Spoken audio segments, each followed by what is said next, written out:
before we get started with the video, I do want to let y'all know I'm going to be giving away 5 heavenly restrictions and a ton of game passes and spins in my Discord server. All guys have to do is go ahead and hit the subscribe button. You must be subscribed, you cannot win the giveaway, and go and join the Discord server where the giveaways are held. Again, you have to be subscribed, you cannot win, and it is free. So just go ahead and subscribe, hit that like button, join the Discord down below, and you guys can win a ton of giveaways in there, man. Anyway, on to the video. What's good, y'all, man? So in today's video, we're going to be doing a Jujutsu Infinite PvP Innate tier list. Now, this tier list is going to be as objective as I could possibly make it, but it may be a little bit opinionated depending on the circumstances. So keep in mind that it may not be fully objective, but it's going to be mainly objective based on my personal experiences and what I've heard about it, and just the facts about what the actual Innate does. Another thing to keep in mind is that the main things that I'm going to be rating these Innates on is going to be their compatibility with other Innates. For example, if an Innate has a really good passive or like a really good buff move, then that's going to be way higher than it should be. But Innates that don't work as well with others and are really independent are going to be lower on the list as well. So it's going to be how good it really is in a combo, because in PvP your Innate combo is one of the most important things. So I'm going to be ranking them based on how good they do in a combo. And not only that, I'm also going to be taking into account how good it is on its own, so just keep that in mind as well. I'll also be taking max techniques and domain expansions into even more account. So if one has a lot of really good moves but the domain on it isn't really good, it's going to be a lot lower than one that has just average moves and a really good domain. So without further ado, let's go ahead and get into the tier list. So boom, bro, we got the tier list on the screen right now, so let's go ahead and get into it. I'm going to start off with the commons on the bottom, and then I'm going to work my way up over here, because the commons don't really need too much explanation. Some 2 manipulation is going to go in D tier, construction is going to go in D tier, and boogie woogie is going to go in B tier. It's not too bad. Blazing courage is going to go into B tier. Actually, it's going to go into C tier for me, my bad. Curse speech is going to go into B tier. It's pretty solid. Blood manipulation is also going to go into B tier. I feel like it is pretty solid as well. And now this is where I'm actually going to go and start actually putting some thought into these. So Pyrokinesis, the moves on it are really good. Obviously it has no domain, but when paired with Ratio or Hydrokinesis or even Infinity, it could be really good. So my opinion is going to go into B tier. Ratio, this one has been getting a lot of love recently. I'm not sure why. It's kind of just a mid one in my opinion. I don't think it's really too good. If you use it correctly, it could be really good, but in my opinion, it's just not that good. The only reason I'm going to put it in B tier is because of this right here, the overtime. So basically it gives you 25% more speed, 15% more defense, and 15% reduced cooldowns. This is going to be really good for PvP because speed is very important and also defense is very important as well. 7-3 strike is also going to be another good one. So equipping the curse to it, the 7-3 ratio on a target applies a 2-second debuff, lowering defense by 50%. So this is a really good combo extender, especially when you have a big hitting move. It's going to lower their defense for 50% for basically that move. So that's again the only reason why I'd put it in B tier. So for that, Ratio is going to go into B tier under Pyrokinesis. By the way, these are all under these. Now it actually starts getting interesting. We get into the legendaries and the special grades, what you guys are all here for. Judgment, very unpopular opinion, A tier, a really good one in my opinion. The domain on it is extremely underrated in my opinion. Domain expansion, deadly sentencing. The ultimate technique, catching another user in this domain expansion will engage in a battle of rock, paper, scissors. Depending on the results, you will gain buffs. When you get an executioner sword, tie opponent's technique is confiscated and loses regular domain buffs.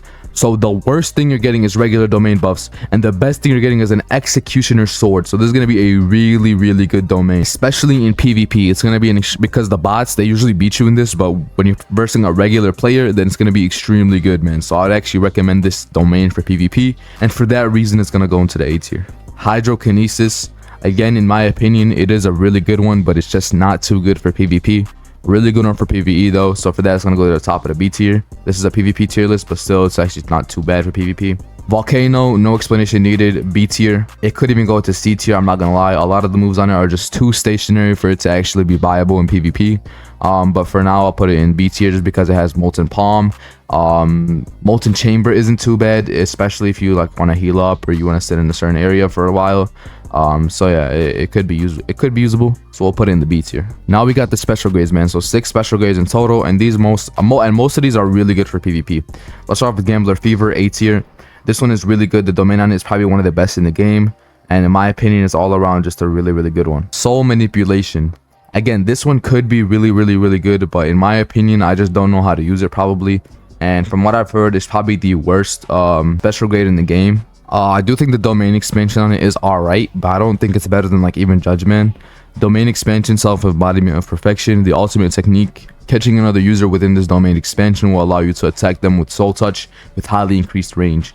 Regular attacks will also inflict transfiguration stacks, allowing for increased damage with soul touch. This domain allows you increased overall damage and defenses. Basically, it's just an insane buff, basically. That's really all it is. So it is actually pretty solid, but in my personal opinion, I wouldn't rock it over like Judgment, Infinity, Malevolent Shrine, or even Gambler Fever. So for that reason, it's gonna go low A tier for me. Demon Vessel S tier.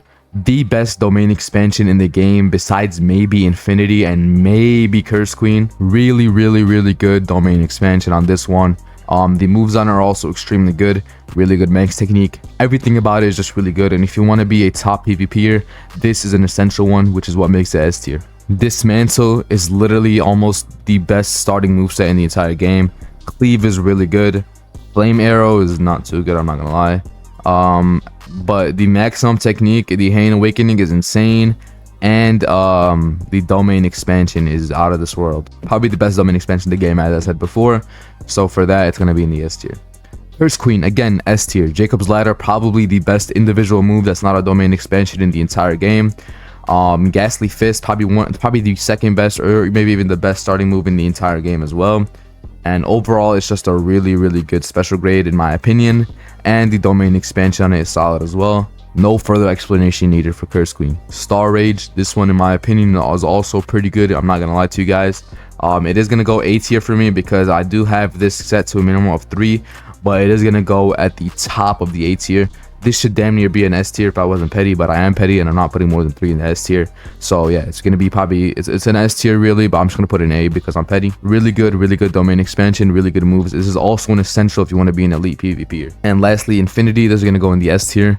Lapse Purple is probably the best individual move that's not a max technique or a domain expansion in the game. The domain expansion might be the best in the game, arguably, other than Demon Vessel. And overall, it's just a really good technique for PvP. This is my tier list. Let me know if you guys disagree with anything in it down in the comment section down below. I know there are some things that could be moved around or changed, but you guys have to let me know about that. But obviously I did skip a few, so let me just go back. Let me talk about them back again, which are these 4 right here. Construction is just very bad. Tool Manipulation, the only thing I'd use it for is if you have the item notifier, you have to fly around in that little broom. The only use for it. Boogie Woogie is also pretty solid, like it's usable, but I just would stay away from it, especially if you use all the codes. You shouldn't have to use it, like it shouldn't be one of your options. Try to get like the minimum Volcano or Hydrokinesis instead of it. Even Blood Manipulation, Pyrokinesis, or Ratio are all much better. Curse Speech is just kind of mid in my opinion, that's why I put it down there. But yeah, overall, this is my tier list. Let me know what y'all think about it down below in the comments, and I'll catch y'all in the next video, man. Peace out.